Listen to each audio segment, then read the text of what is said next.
So here at the Hampshire Farmers Market on the 11th of April, the weather is still holding and the activity is pouring in. We've got a lot of interest here round the corner. I've just met Ness at Loose Hanger Cheeses. Hi there, Ness. Hello there, how are you? Hi, yes, very well, thank you. I've had a good study of some of your cheeses here. They're all very, very individual. I understand that you came up with the recipes yourself. Can you tell us about a couple of those recipes? Yes, it's very much customer-led. We started off with just a pressed cheese initially, and we were then asked whether we could add things like caraway and cumin seed by sort of expat Dutch people and Czechoslovakians, Right. who hadn't had the cheese for like 28 years since they'd left their home country. So we've gradually introduced more and more flavours into the cheese, but it's all natural herbs or spices that we use. Wow, And I okay. had always wanted to make a blue cheese, so it was a sort of natural progression, because I'm interested in making a whole variety of cheeses, to actually go and develop a couple of blues. So we were lucky enough to take the best blue cheese in Britain in 2007 with our old Serum. Oh, well done. Yeah, it did, but there again, this is a story that didn't work.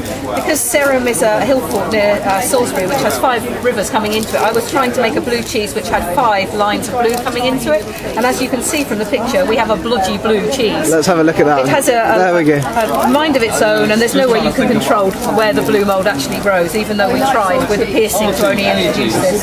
Well, in a way, I suppose that's the beauty of it, you could say, to a degree, couldn't Oh, you? very much so. I mean, this is a living creature, really. The mould is still growing in the cheese and giving it that wonderful flavour by breaking down the fat and the protein in it. So we've gradually developed a couple of blues. We also introduced goat's cheese, because although we primarily make all our cheese from Ayrshire cow's milk, from a small herd that's up on the highest part of the Hampshire Downs, we have so many people asking for goat's cheese because either their children or they themselves couldn't eat cow's milk anymore.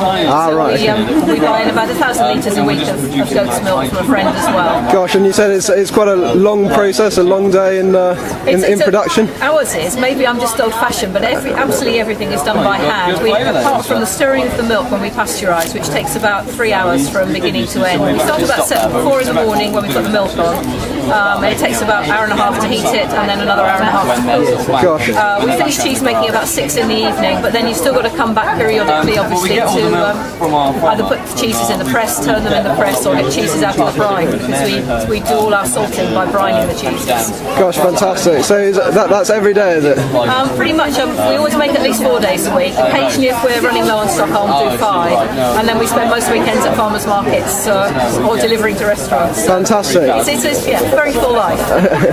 Excellent. Well, thank you very much for that, Ness. Great to see the stall and to meet you. Okay. And I'll enjoy some of the tasters you've got here. It's all right. Thank you very much indeed. Thanks then. All the best then. Bye. Thank you. Bye-bye.